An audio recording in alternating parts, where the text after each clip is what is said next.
It's not a whisper in the corridors of power. It's not a rumor swirling through back channels. It's not some fleeting breeze that drifts in and vanishes. This is real. It's happening right now. Not next week. Not in a few quarters. Not someday when the stars align. Now, in this very year, to the day, 44 nations have taken their first deliberate steps toward BRICS. And what's building isn't just momentum.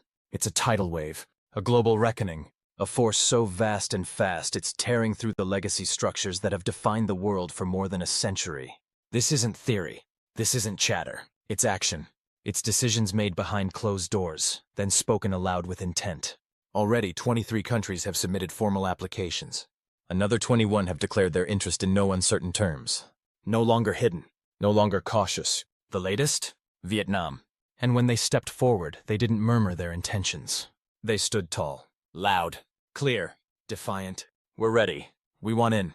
It wasn't a question. It wasn't a plea. It was a statement of fact. A declaration of alignment. And with that, the tally hit 44. 44 sovereign governments turning, consciously, boldly. Not just towards something new, but away from what has held them in place for generations. Away from Western-dominated institutions. Away from the gatekeepers of finance and trade. Away from a world order that demanded compliance but rarely gave partnership in return. And that forces the question, why? Why now? Why this dramatic rupture from the familiar systems? To understand it, we have to trace the thread back just a few months. April 2025. The world blinked when Vietnam's foreign ministry released a short but piercing statement. Just a few carefully chosen words, but in those words was a thunderclap. For some, it rang as a rallying cry. For others, an alarm bell. What Vietnam said wasn't diplomatic filler. It wasn't posturing. It was revolutionary. BRICS is no longer just an alternative. It is a rising power, accelerating faster than anyone expected, shaping the next chapter of global governance with the urgency and force of a storm system. This isn't an evolution. This is a rupture, an avalanche, a domino effect cascading across the continents. One nation moves, then another. Not because they were pushed, but because they saw the writing on the wall. The numbers don't lie. 23 formal applications, 21 verbal declarations, 44 countries changing direction, realigning their futures. And they're doing it while the world is watching. Some in awe, some in panic, some still pretending nothing's happening. But the illusion can't last. Because the next shockwave has a date, July 7th, 2025. Rio de Janeiro. The 17th BRICS Summit. Usually these summits are ceremonial. Predictable. Symbolic. But not this time. This one is different. This one has weight. This one could rewrite the map. Inside rooms guarded from the outside world. Insiders are already whispering. This may be the most important BRICS Summit ever held. What's on the table isn't business as usual. It's structural transformation. Massive expansion. The forging of a single unified voice in global economics, one that no longer bends to the West's rhythm. BRICS has already outgrown its acronym. It's no longer just Brazil, Russia, India, China, and South Africa. It's doubled, 10 members strong. Iran, Egypt, Ethiopia, the United Arab Emirates, Saudi Arabia, the most sanctioned state and the richest oil exporter on earth, sitting side by side, aligned in a shared vision, discussing trade, crafting agreements, and crucially, doing it outside the grip of the dollar. This is about more than just geopolitics. It's about sovereignty. It's about leverage. It's about breaking the rules written by someone else and building a new playbook from scratch. But what's most telling isn't who's joining, it's how. This isn't some scattershot wave of countries looking for convenience. This is methodical, coordinated. Regional blocks are moving in clusters. West Africa, Southeast Asia, Latin America. They're not drifting toward BRICS. They're marching. Strategically, confidently. Even nations once tightly wrapped in Washington's orbit are now loosening those bonds, reassessing their loyalties, looking beyond old promises toward a bloc that offers them something the West forgot how to give: respect. And BRICS isn't knocking on doors. There are no open invitations, no recruitment drives, no declarations of join us. Nations are showing up of their own volition, not to ask for a seat, but to demand one. Some have tried before. Some are knocking again. But this time they come not as beggars or clients. They come as equals. As stakeholders. And the question they're asking isn't can we join, it's why shouldn't we? What's drawing them in? The answer is both simple and staggering. What the West no longer offers: multilateralism, economic dignity, sovereign self-determination, the ability to be seen, heard, and treated as more than pawns in someone else's game. Vietnam said it diplomatically. But anyone paying attention heard the real message. The age of unipolar dominance is over. The time of dictated terms is ending. The old rules no longer apply. And the West, long accustomed to holding the pen that writes the script, is now watching others pick it up.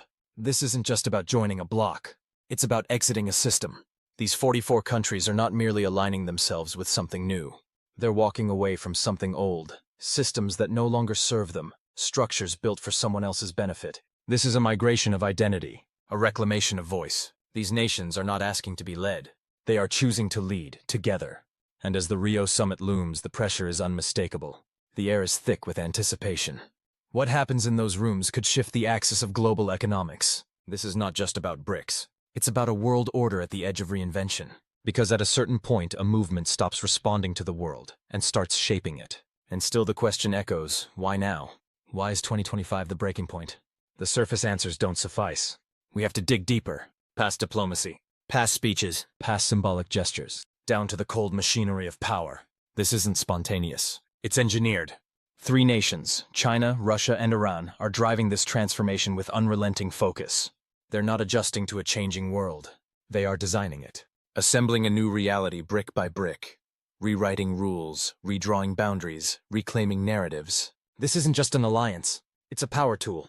A geopolitical instrument wielded by those who understand leverage, control, and opportunity. Behind the curtain, they're shaping discourse, dictating terms, and orchestrating the rise of a new force. One that doesn't seek inclusion in the old order, but seeks to replace it. What we're witnessing isn't a shift in position. It's a shift in power. The old order is faltering. The systems that once held the world in balance are fraying. And for the first time in a generation, a new order isn't just a future possibility. It's an emerging reality. It's here. It's building. And it's coming fast. This isn't quiet. It's thunderous. It's not a soft transition, it's a rupture. A fault line splitting open beneath the surface of international politics. The tectonic plates are moving, and the ground beneath the old powers is starting to shake. The era of whispers is over. The new world isn't waiting. It's already knocking at the door, and this time it won't be ignored. Something is shifting. Not slowly, not quietly, but deep beneath the surface, like tectonic plates grinding toward eruption. It's not on the front pages, not in the nightly headlines, but it's happening. Right now. In places the West has overlooked, underestimated, or dismissed entirely. Start with China. To the world, Beijing looked measured, cautious, restrained, playing the long game. But behind the curtain, different story, a darker one. For over a decade, China hasn't just been preparing. It's been building, deliberately, relentlessly, laying the foundations of an alternative future. Not just diplomacy, not just trade, a full-spectrum reordering of the global system. State-run banks in Beijing aren't experimenting. They're architecting a new financial reality. Cross-border payment systems that render SWIFT obsolete. Entire mechanisms designed to bypass the dollar, sidestepping the West's economic stronghold. This isn't theory. It's infrastructure. It's working. And it's already in motion.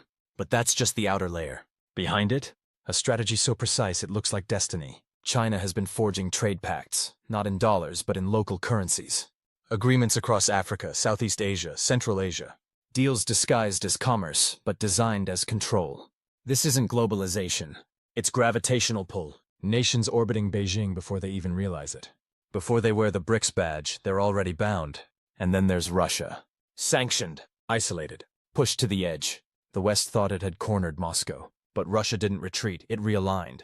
Turned east. Embraced BRICS not out of ambition but necessity. It's no longer just part of the bloc. It's one of its architects. One of its engines. Pipeline deals with India, ruble for rial trade with Iran. Moscow is helping build a system the West can't control, and perhaps can't even understand. These aren't reactions. They're responses, not defensive moves, but counterattacks. Russia is no longer asking for a seat at the global table. It's setting its own table, and BRICS is where it's being served. And then, there's Iran, once cast out, sanctioned into the shadows. But in the dark, it learns something invaluable. How to influence without being seen. How to negotiate without speaking. Quiet diplomacy sharpened to a blade. And now, with full BRICS membership, Iran is no longer on the outside looking in. It's pulling strings from the core. Drawing in Syria, Venezuela, Sudan, not with promises but with purpose. Selling BRICS not as a club but as sanctuary. A place where the dollar has no dominion. Where regime change dies at the door. The West may ignore Iran, but Iran is no longer waiting for recognition. It's building something permanent. But this is where it gets dangerous.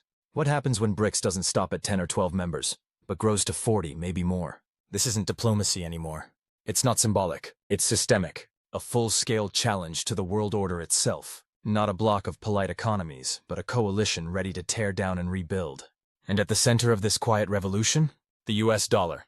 Today, 85% of global trade flows through it. Oil, food, technology, it's the toll everyone pays. Not by choice, but by design. But what if 30 or 40 BRICS nations decide they're done paying? What if they stop playing by the rules and start writing their own? That future is already here. In 2025, 2 BRICS nations made history. An oil deal. No SWIFT, no dollars. Just a third-party clearinghouse in Chinese yuan. It barely made Western headlines. But for the rest of the world, it was a spark. A signal. It can be done. The unthinkable is possible. The dollar is no longer untouchable. Now multiply that. Scale it. Imagine dozens of countries rerouting billions through local currencies or digital BRICS units. Each transaction a quiet rebellion. Each deal, a chip in the armor of Western dominance. The dollar won't fall in a day, but it will erode. Trade by trade, deal by deal, crack by crack. And with every crack, America's power to impose sanctions, freeze assets, control access, it all begins to fade. Not suddenly, not violently, but with precision, with inevitability. And it doesn't stop at money. It spreads. Infrastructure. For decades, nations had only 2 options, the IMF or the World Bank. Loans wrapped in conditions, tied to reforms that served the lenders more than the borrowers. A global system where independence was sold off for survival. But now there's an alternative, a BRICS development system. A bank funded by the new order. One that doesn't demand obedience. One that offers loans in local currencies. That builds real projects, dams, roads, power grids, without the ideological strings. This isn't speculation. It's happening. And once countries build together, they align. Not just economically, but digitally, technologically, strategically. It's not about soldiers. It's about systems, firewalls, encryption, coordinated surveillance, intelligence sharing across borders once kept apart by Western pressure. A new kind of alliance, one built not with treaties, but with transactions. For leaders in the global south, BRICS isn't just a bloc. It's a lifeline. In the UN, they're sidelined. In the IMF, they're statistics. But in BRICS, they matter. They speak. They lead. This isn't just policy. It's a revolution, one shaped by centuries of imbalance and finally, a path out. But make no mistake, the West sees what's coming. And it won't sit still. Sanctions will tighten. Trade wars will escalate. Narratives will harden. And the final question emerges, not whether BRICS will grow, but whether it can endure. Can it survive its own ambition? Can it carry the weight of the world it's trying to remake? We're about to find out. In weeks, the world turns to Rio de Janeiro. The BRICS Summit. 10 nations, unified and determined. 44 more, watching, waiting. One decision, one declaration could send shockwaves through everything we thought we knew. Has BRICS already changed the world, or is the real transformation still ahead? The answers are coming fast. Don't blink. Don't look away. Because the future, it's already here. And the storm, it's just getting started.